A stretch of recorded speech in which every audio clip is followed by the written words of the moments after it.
Oui, donc bonjour, je m'appelle François Fauqueux, je suis enseignant au département génie civil et construction durable de l'IUT1 de Grenoble et aussi je suis un ancien étudiant, je suis diplômé d'un IUT.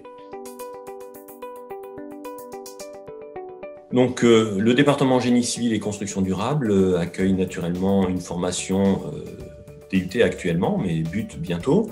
Et aussi, on accueille 3 licences professionnelles, alors 2 qui sont spécifiques au génie civil, et puis une qui est en collaboration avec 2 autres départements de l'IUT1 de Grenoble.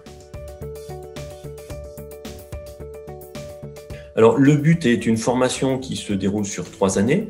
La spécialité génie civil construction durable, elle s'articule autour de 5 blocs de compétences. On va trouver d'abord le bloc de compétences solutions techniques en bâtiment. On va trouver les principes constructifs dans les bâtiments. Ensuite, on a un autre bloc de compétences solutions techniques en travaux publics, puisqu'on a aussi la spécialité des travaux publics. Ensuite, on a un troisième bloc de compétences sur le dimensionnement, c'est-à-dire être capable de déterminer les dimensions nécessaires pour un ouvrage, alors d'un point de vue structurel, d'un point de vue thermique, d'un point de vue réseau aussi. On a un quatrième bloc de compétences qui est intitulé organisation de chantier. On va trouver de la préparation de chantier par exemple. Et un dernier bloc de compétences sur le suivi technique des ouvrages.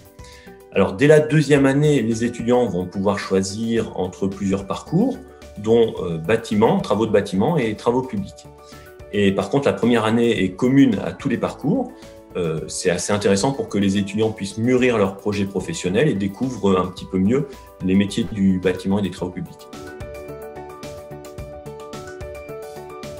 Alors notre spécialité se décompose donc en bâtiment ou travaux publics. On peut aussi la décomposer en gros œuvres et second œuvres, ou encore selon les secteurs d'activité des entreprises, avec le bureau d'études, le chantier et le suivi technique des ouvrages. Alors c'est les métiers de la maîtrise d'œuvre et de la maîtrise d'ouvrage. Chez nous, les étudiants verront un certain nombre de matières. Il y a déjà, par exemple, la construction. La construction, c'est quoi? C'est le dessin, c'est les principes constructifs de gros œuvres et de seconde œuvre, en gros les règles de bonne conception. Il y a aussi des matières relatives aux matériaux. Alors, les matériaux qui permettent de construire, c'est-à-dire comme le bois, l'acier, le granulat, le ciment, mais aussi les matériaux sur lesquels on construit. Donc ça, c'est ce qu'on appelle la géotechnique, c'est l'étude du sol, avec les matériaux comme le sable, l'argile, mais aussi l'influence de l'eau. En plus de ça, on a des matières d'organisation de chantier avec de l'étude de prix, du choix de matériel, de la planification de travaux, de la sécurité, du contrôle. Il y a aussi de la mécanique des structures, c'est-à-dire la résistance des matériaux, du dimensionnement réglementaire qui se fait généralement à base d'Eurocode ou aussi des calculs thermiques. Il y a des réseaux humides avec de l'évacuation d'eau pluviale, d'eau usée, d'adduction en eau potable, par exemple. Il y a la partie électrique domestique, par exemple. Il y a du confort visuel, du confort acoustique, avec par exemple l'isolation entre 2 logements ou vis-à-vis de l'extérieur. Il peut aussi y avoir de l'éclairage public. Il y a de l'optimisation énergétique dans le bâtiment, avec les principes des installations, les déperditions par les parois, par les ponts thermiques, le renouvellement d'air, les problèmes hygrothermiques, donc la condensation dans les parois. Il va aussi y avoir de la topographie avec de l'implantation d'ouvrages nouveaux ou du levé d'ouvrages existants. Et naturellement, pour aborder tout ceci, il faut s'appuyer sur des connaissances scientifiques que les étudiants continueront à pratiquer chez nous et à développer. Alors, on y trouve les mathématiques, on y trouve la physique, il y a aussi la communication et l'anglais. Ces matières sont essentielles afin d'avoir les outils pour la résolution de problèmes réels qu'on traite chez nous, mais aussi pour structurer sa pensée ou encore pour communiquer les résultats de manière professionnelle. Alors au département, nous sommes un gros département. Notre équipe est composée de 28 enseignants, alors des enseignants du secondaire et aussi des enseignants-chercheurs. Et on fait aussi intervenir un grand nombre de professionnels pour la formation et l'encadrement de projets. On a une bonne cinquantaine de professionnels qui viennent nous assister et qui effectuent à peu près 20% des heures. En plus de ces enseignants, notre département embauche aussi 2 secrétaires et 2 techniciens qui nous accompagnent dans nos liens avec les professionnels, mais aussi l'entretien et l'utilisation de machines de pointe dont on dispose au département, qui nous permettent de faire des essais pédagogiques, mais aussi pour la recherche ou les entreprises via des conventions. Alors, nous disposons de matériel qui peuvent faire pâlir de nombreux laboratoires. On a des presses, une centrale à béton, des machines d'essai hydraulique de traction et de compression, des machines d'essai de matériaux granulaires, sur le liant, sur les sols, une porte soufflante, des caméras thermiques, des stations totales. Et en plus de ces matériels très professionnels, on dispose aussi de matériel pédagogique, par exemple en mécanique des structures ou en électricité. Ce sont des matériels généralement faits en série que l'on achète à des entreprises qui font ce type de matériel pédagogique. Mais on a aussi des bancs d'essai qui sont développés et réalisés par nos équipes de techniciens et d'enseignants.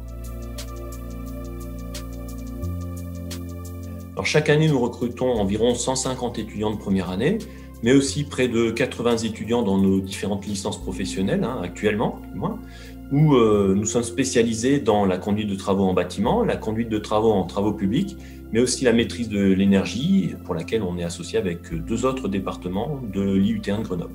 Par conséquent, nous recrutons des étudiants en provenance des formations qui sont les terminales générales, plutôt scientifiques naturellement, des STI, des bacs pro via notre filière ENEPS, et puis d'autres parcours comme des personnes en reconversion professionnelle. Pour nos licences pro, là on va recruter des DUT, des licences, ou aussi des étudiants de BTS qui viennent de spécialités qui sont naturellement visées par la licence pro à laquelle ils candidatent. Alors, nous avons mis en place des conventions de parrainage avec les entreprises régionales ou nationales importantes. On peut citer par exemple Eurovia pour la promotion de 2020 ou encore l'entreprise Quina pour la promotion 2021. Chaque année, nous organisons une dizaine de visites de chantier. On recrute des professionnels pour certains enseignements. Nos étudiants font des stages et on les suit, donc on prend contact avec leurs tuteurs professionnels. Certains d'entre eux sont aussi en alternance. Et on organise aussi chaque année un forum entreprise et des professionnels viennent en plus le long de l'année présenter les métiers. Par conséquent, on a tissé de nombreux liens avec beaucoup d'entreprises locales et nationales et beaucoup de formations nous envient. Alors les étudiants sont organisés en bureau des étudiants. Ils bénéficient d'un bureau et d'un local de détente et aussi de travail en petits groupes qui est normalement ouvert toute la journée. Ainsi, ils peuvent gérer leurs activités qui vont de la vente de masques aux t-shirts, aux soirées, aux repas aussi qu'ils préparent. Donc actuellement, après un DUT, une grande partie de nos étudiants poursuivent vers une 3e année, certains en licence professionnelle, d'autres en licence plus générale ou encore des écoles d'ingénieurs par exemple. Et avec le but, cette poursuite vers la 3e année devient automatique puisque les étudiants s'inscriront maintenant dans une formation qui les mène à Bac+3. Plus besoin de déposer de nouveaux dossiers pour une 3e année de poursuite d'études. Alors, notre formation vise tous les métiers de technicien supérieur dans le secteur du bâtiment et des travaux publics, que ce soit chez des gros maîtres d'ouvrage, c'est ce qu'on appelle, c'est les clients, ce sont ceux qui achètent l'ouvrage, ou dans la maîtrise d'œuvre, ceux qui conçoivent ou calculent l'ouvrage, en entreprise d'exécution, ceux qui construisent, rénovent ou entretiennent les ouvrages. Et donc au niveau des métiers, une liste non exhaustive, on peut avoir chef de chantier, conducteur de travaux, technicien en laboratoire, que ce soit de sol, de matériaux, des diagnostiqueurs, destinateurs projeteurs en bureau d'études, que ce soit thermique, fluide, structure, technicien en bureau des méthodes, service études de prix, etc. Alors l'environnement de travail dans les métiers du BTP est très vaste. On peut travailler en intérieur, en extérieur, en mixte, un peu intérieur et extérieur. On peut faire du management, du calcul, de la technique. On peut travailler dans le secteur privé, dans le secteur public. On peut être seul parfois ou en équipe, dans des petites structures ou dans des grosses structures, etc.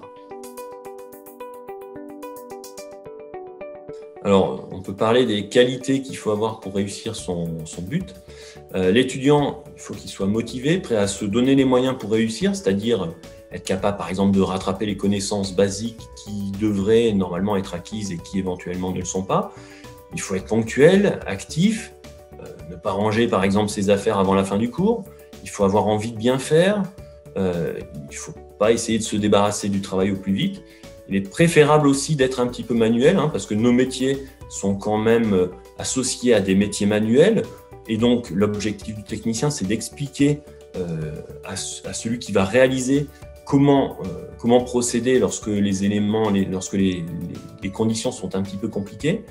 Et donc, en plus, il est primordial que l'étudiant ait des bases scientifiques. Alors, il n'y a pas besoin d'être capable de résoudre des problèmes très compliqués. On est quand même sur des connaissances assez basiques. Mais par contre, ces connaissances de base, il faut vraiment les avoir. C'est important. On peut noter, par exemple, qu'il ne faut pas avoir d'hésitation sur la trigonométrie, sur la résolution d'équations, sur les priorités d'opération, sur le calcul de surface, de volume. Voilà, tout ça, c'est des petits thèmes qui semblent très simples, mais c'est de ces thèmes-là qu'on repart dans l'étude qu'on fait ensemble en but.